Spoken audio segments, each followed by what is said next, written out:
زید بن حارثہ، یہ تو زید بن ثانہ تھے، زید بن حارثہ کا نام سب نے سنا ہوا ہے۔ یہ حارثہ کلبی کے بیٹے تھے، 8 برس کی عمر تھی، والدہ کے ساتھ اپنے میکے والدہ گئیں تو شب خون ان کے قبیلے پہ مارا گیا، تو زید بن حارثہ کو بھی غلام بنا لیا گیا۔ ان کو عکاظ کے میلے کے اوپر جا کے بیچا گیا، تو امی خدیجہ کے جو بھتیجے تھے حکیم بن حزام، انہوں نے ان کو خریدا تھا، وہ خرید کے لائے اور پھوپھو خدیجہ کو دے دیا۔ اب رسول اللہ صلی اللہ علیہ وسلم کے ساتھ جب ان کی شادی ہوئی تو حضرت خدیجہ نے یہی غلام زید بن حارثہ، بڑے سلیم الفطرت اور سلیم الطبع تھے، اگرچہ چوٹ تھی غلامی کی، ایک آزاد بچہ ہو 8-9 برس کا، اس کو ایک دم غلام بنا لیا جائے، لیکن ان کی مقدر اور قسمت کا بھی کیا کہنا کہ حکیم بن حزام نے خریدا، حضرت خدیجہ کے پاس آئے۔ گویا وہ جو ایک خاص غلاموں کے اوپر سختی اور تشدد ہوتا ہے وہ اس مراحل سے نہیں گزرے، اور پھر ان کی نصیبیں اس طرح جاگ اٹھے کہ حضرت خدیجہ نے اپنا یہ غلام رسول اللہ کی خدمت میں پیش کر دیا۔ رسول اللہ صلی اللہ علیہ وسلم اپنے اس غلام سے اتنی محبت کیا کرتے تھے، غلام ہی ہے نا، چاہے آزاد تھے، غلام ہو کے آگے رسول اللہ کا ان کے ساتھ اخلاق کا، پیار کا جو معاملہ ہے وہ آپ حیران رہ جائیں۔ جب یہ رسول اللہ صلی اللہ علیہ وسلم کی خدمت میں حاضر ہوئے، رسول اللہ سے ان کا انٹریکشن بڑا، پیار محبت بڑھتا چلا گیا۔ اسی اثناء میں حارثہ کلبی جو ان کے والد تھے وہ ڈھونڈتے ہوئے کہ میرے بیٹے کو کس نے اغوا کیا، کہاں بکا، ان کو خبر مل گئی کہ آپ کا بیٹا آج کل مکہ کے اندر ایک محمد نامی شخص ابھی نبوت کا اعلان نہیں تھا کیا، خدیجہ کا شوہر ہے، ان کے پاس ہے۔ بڑا خوش ہوئے حارثہ، مال متا ٹھیک ٹھاک لیا، رسول اللہ صلی اللہ علیہ وسلم کی بارگاہ میں آ کے پیش ہو گئے۔ اے اللہ کے رسول، جی فرمائیے، آپ کے پاس ایک غلام زید ہے؟ جی ہاں ہے، میں اس کا والد ہوں۔ رسول اللہ نے اکرام کیا، تعظیم کی۔ اے اللہ کے رسول، یہ مال ہے اس وقت کے بے شمار دینار اور اس وقت کے بے شمار درہم، وہ اکٹھے کر کے لائے، رسول اللہ کی بارگاہ میں پیش کیے کہ آپ نے جتنے کا خریدا میں آپ کو نقصان نہیں پہنچانا چاہتا، یہ اس کا معاوضہ ہے، میرے بیٹے کو آزاد کر دیجئے۔ رسول اللہ صلی اللہ علیہ وسلم نے کہا بیٹا تو آپ کا بغیر ان پیسوں کے بھی آزاد ہے، معاوضہ تو میں آپ کو یہ واپس کرتا ہوں، لیکن میری بھی ایک گزارش ہے، ایک مطالبہ ہے۔ رسول اللہ صلی اللہ علیہ وسلم کا زید سے اتنا اعلیٰ پیار کا رشتہ تھا، رسول اللہ اس کے باپ کو ویلکم کر رہے ہیں کہ حقیقی باپ آ چکا ہے، لیکن ساتھ میں کہہ رہے ہیں آزاد تو میں نے آپ کے کہے بغیر کر دیا، آزاد ہے، میری طرف سے تو میرا بیٹا ہی ہے، آزاد ہے، پیسے بھی آپ کے واپس ہوئے، لیکن میری ایک گزارش ہے۔ کیا گزارش ہے؟ میرے اس بیٹے سے پوچھ لینا کہ وہ آپ کے ساتھ جانا چاہتا ہے کہ میں محمد صلی اللہ علیہ وسلم کے پاس رہنا چاہتا ہے، صرف یہ پوچھ لینا۔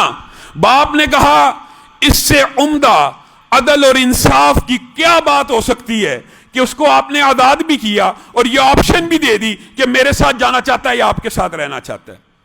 باپ گیا بیٹے کے پاس، اور آپ کو پتہ ہے جو بچہ غلام بنا ہو، تنگی سے آیا ہو، ایک مرتبہ پدرانہ شفقت کے جو جذبات ہوتے ہیں، باپ بیٹا گلے لگ کے ایک دوسرے کے ساتھ لپٹ لپٹ کے روتے رہے، خون جوش مارتا رہا۔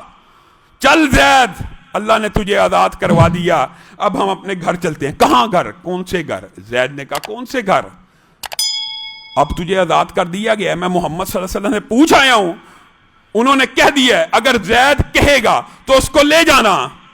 بابا رک جائیے، بابا رک جائیے، بابا رک جائیے، اپنے والد کو کہہ رہے ہیں، سگے باپ کو کہہ رہے ہیں، اللہ کی قسم پالا پوسا آپ نے ہے، پرورش آپ نے کی ہے، لیکن جو محبت و شفقت میں نے رسول اللہ کے دربار میں دیکھی ہے، جو انس اور الفت کا رشتہ، جو احترام اور شفقت کا رشتہ، جس طرح رسول اللہ میرے لیے باغ دوڑ کرتے ہیں، میں ان کا کہاں غلام ہوں؟ انہوں نے تو مجھے اپنے بیٹے سے بھی بڑھ کے عزت دی ہے، میں آپ کے ساتھ نہیں جاؤں گا، ہاں آپ مجھ سے مل لیا کیجئے، میری غلامی، میرے نصیب یہی ہیں کہ میں اس آدمی اور اس شخص کی بارگاہ میں پوری زندگی گزارنا چاہتا ہوں۔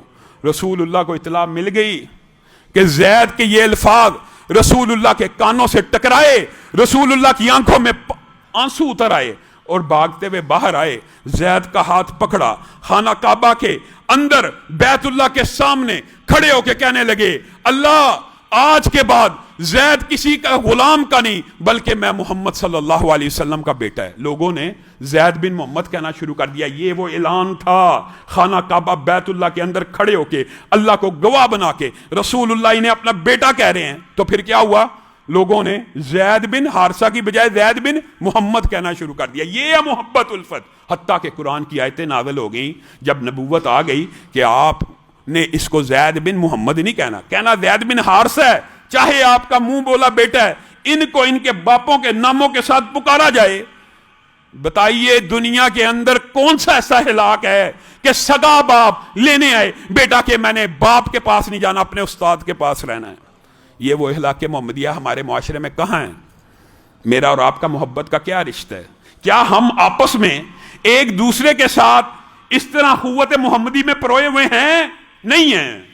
اللہ کی قسم اگر پروئے ہوئے ہوں تو کسی کی کیا جرت ہے کہ وقف املاک کے بل آئیں؟ کسی کی کیا جرت ہے کہ مسجدوں کے اوپر قبضے ہوں؟ کسی کی کیا جرت ہے کہ نئے نئے وفاق بنا کر مسالک کو آپس میں لڑانے کی اور مسالک کے مابین رسا کشی کی کوشش کی جائے؟ پتہ ہے نا محبت ہے ہی نہیں, الفت ہے ہی نہیں, اخوت ہے ہی نہیں.